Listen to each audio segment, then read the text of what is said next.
Assalamualaikum warahmatullahi wabarakatuh. Perkenalkan, nama saya Wirdan Patanda. Saya dari Prodi D3 Keperawatan tingkat 1 kelas B. Baik, saya akan memaparkan hasil jawaban UTS saya. Pertama, sebutkan dan jelaskan kedudukan dan fungsi bahasa Indonesia serta berikan contohnya. Baik, jadi kedudukan bahasa Indonesia itu yang pertama, bahasa resmi negara.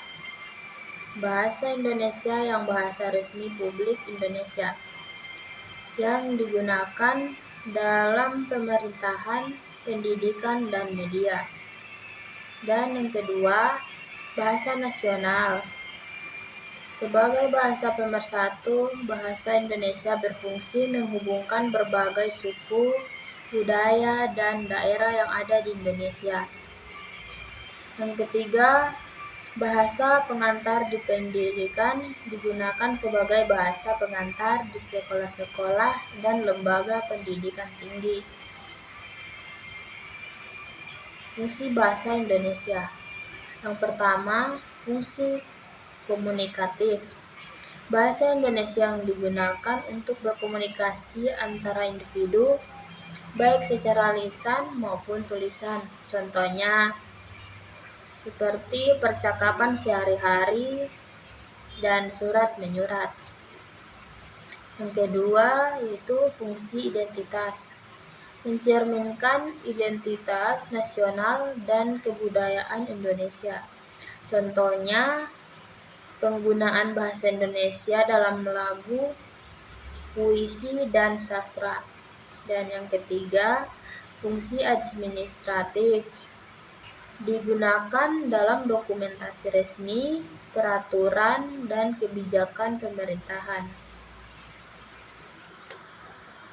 Contohnya, undang-undang, surat keputusan. Yang keempat, fungsi pendidikan.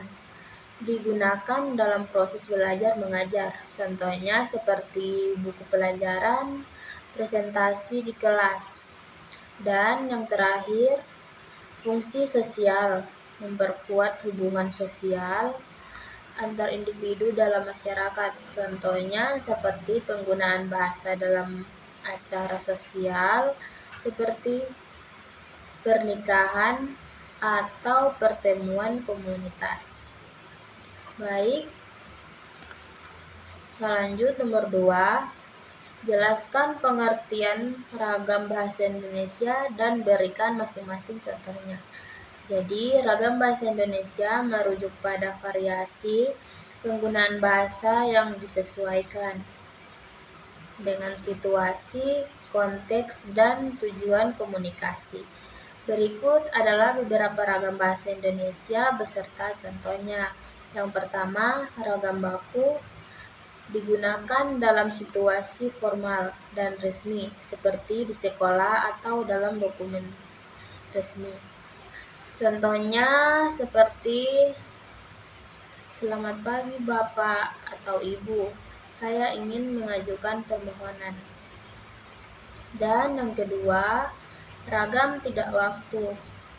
Digunakan dalam situasi informal, biasanya dalam percakapan sehari-hari. Contohnya, pagi Bu, mau ngapain hari ini? Dan yang ketiga, ragam ilmiah. Digunakan dalam konteks akademis dan penelitian dengan istilah-istilah teknis. Contohnya seperti penelitian ini bertujuan untuk menganalisis dampak perubahan iklim terhadap ekosistem. Yang keempat, itu ragam daerah. Variasi bahasa yang dipengaruhi oleh daerah asal seringkali mengundang kosakata lokal. Contohnya, di sini kita menyebut ikan sebagai cencaru dalam bahasa daerah. Yang kelima, ragam jargon. Digunakan oleh kelompok tertentu dengan istilah khusus yang mungkin tidak dipahami oleh orang luar. Contohnya seperti kami harus memvalidasi data sebelum melakukan deploy aplikasi. Dan yang terakhir ada ragam klasik, merupakan bentuk bahasa yang lebih dekat dan sering digunakan dalam sastra klasik. Contohnya, sungguh hatiku bergetar tatkala mendengar suaramu. Kita lanjut nomor 3. Soal nomor 3 yaitu jelaskan apa itu ejaan dan tanda baca dan berikan masing-masing contohnya. Jadi, ejaan adalah cara penulisan kata yang mengikuti aturan yang ditetapkan dalam suatu bahasa. Ejaan yang benar penting untuk memastikan komunikasi yang jelas dan efektif. Misalnya, dalam bahasa Indonesia, kata cinta ditulis dengan huruf C kecil dan tidak ada huruf kapital yang tidak perlu. Baik, tanda baca adalah simbol yang digunakan dalam penulisan untuk memisahkan bagian-bagian kalimat, menunjukkan intonasi atau memberikan makna tertentu. Contohnya yaitu intonasi atau memberikan makna tertentu. Contohnya yaitu tanda titik digunakan untuk mengakhiri kalimat seperti dalam kalimat saya pergi ke pasar. Jadi, saya pergi ke pasar itu kita menggunakan kata titik untuk mengakhiri kalimat tersebut. Contoh ejaannya itu benar, mereka belajar di sekolah, titik. Salah, mereka belajarnya itu A-nya itu di double 2 di sekolah. Itu kata yang salah. Contoh tanda baca, tanda koma, dia pergi ke toko, koma, lalu ke rumah. Tanda tanya, apakah kamu sudah makan? Tanda tanya. Keduanya sangat penting dalam menulis agar pesan tersampaikan dengan tepat. Baik, kita lanjut ke soal nomor 4, yaitu jelaskan pengertian diksi dan berikan contohnya dan kalimat. Diksi adalah pemilihan kata yang digunakan dalam suatu karya tulis atau ucapan untuk menciptakan efek tertentu, menyampaikan makna yang tepat, dan menambah kelemahan bahasa. Diksi sangat berpengaruh pada nuansa dan suasana suatu teks. Contoh diksi, yang pertama diksi formal. Dengan segala hormat, kami mengundang Anda untuk hadir dalam acara tersebut. Kalimat ini menggunakan kata-kata yang resmi dan sopan. Contoh diksi kedua yaitu diksi informal yang berbunyi ayo, datang ya ke acaranya, tanda seru. Kalimat ini menggunakan bahasa yang lebih santai dan akrab. Contoh diksi yang ketiga, diksi puitis. Di tengah malam, bulan bersinar lembut di atas samudra. Pemilihan kata yang puitis menciptakan gambaran yang indah dan dramatis. Penggunaan diksi yang tepat dapat meningkatkan kualitas tertulis dan membantu menyampaikan pesan dengan lebih efektif. Baik, kita lanjut ke soal nomor 5, yaitu berikan contoh seperti apa itu kalimat efektif dan jelaskan pengertiannya. Kalimat efektif adalah kalimat yang dapat menyampaikan pesan dengan jelas, tepat, dan tidak bertele-tele. Ciri-ciri kalimat efektif adalah singkat, padat, jelas, dan mudah dipahami. Contoh kalimat efektif yang pertama yaitu dia belajar setiap malam untuk ujian. Yang kedua, kami mengadakan rapat pada pukul 10 pagi. Penjelasannya, kalimat-kalimat diucapkan langsung menyampaikan informasi tanpa menggunakan kata-kata yang tidak perlu, sehingga pembaca atau pendengar dapat memahami maksudnya dengan cepat. Baik, kita lanjut ke soal nomor 6.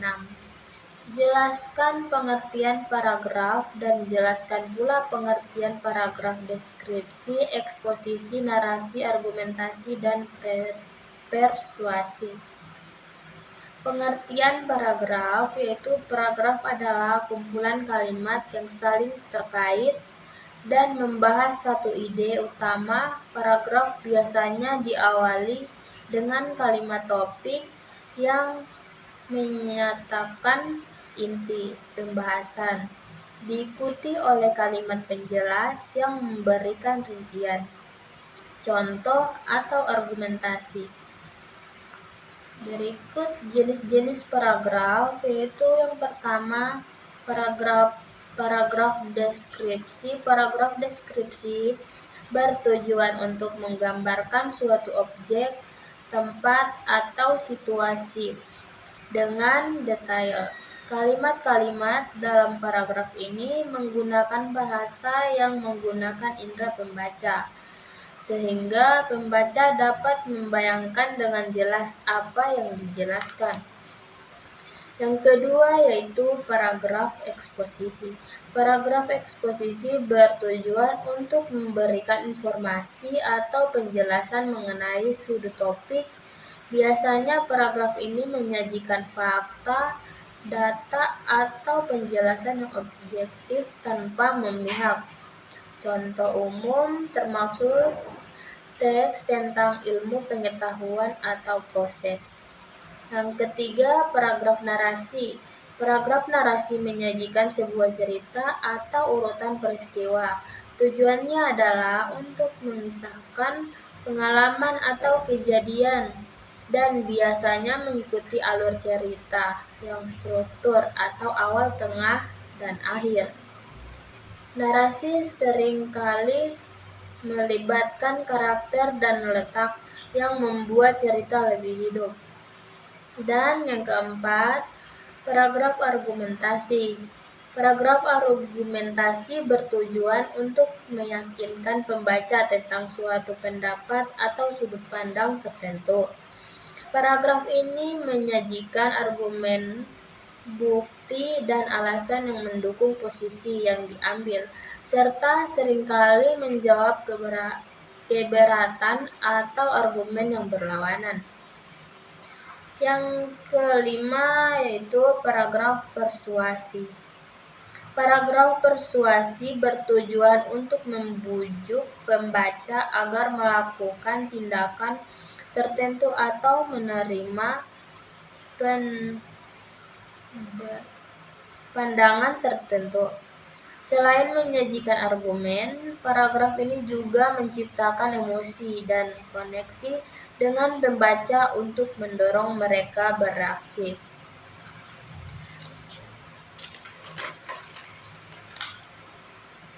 Masing-masing jenis paragraf memiliki fungsi dan tujuan yang berbeda dalam penulisan, sehingga pemilihan jenis paragraf yang tepat sangat penting sesuai dengan konteks dan audiens yang dituju. Baik, itulah jawaban dari saya. Jika ada kesalahan, mohon maaf. Sekian dari saya. Wabillahi taufiq wal hidayah. Wassalamualaikum warahmatullahi wabarakatuh. Terima kasih.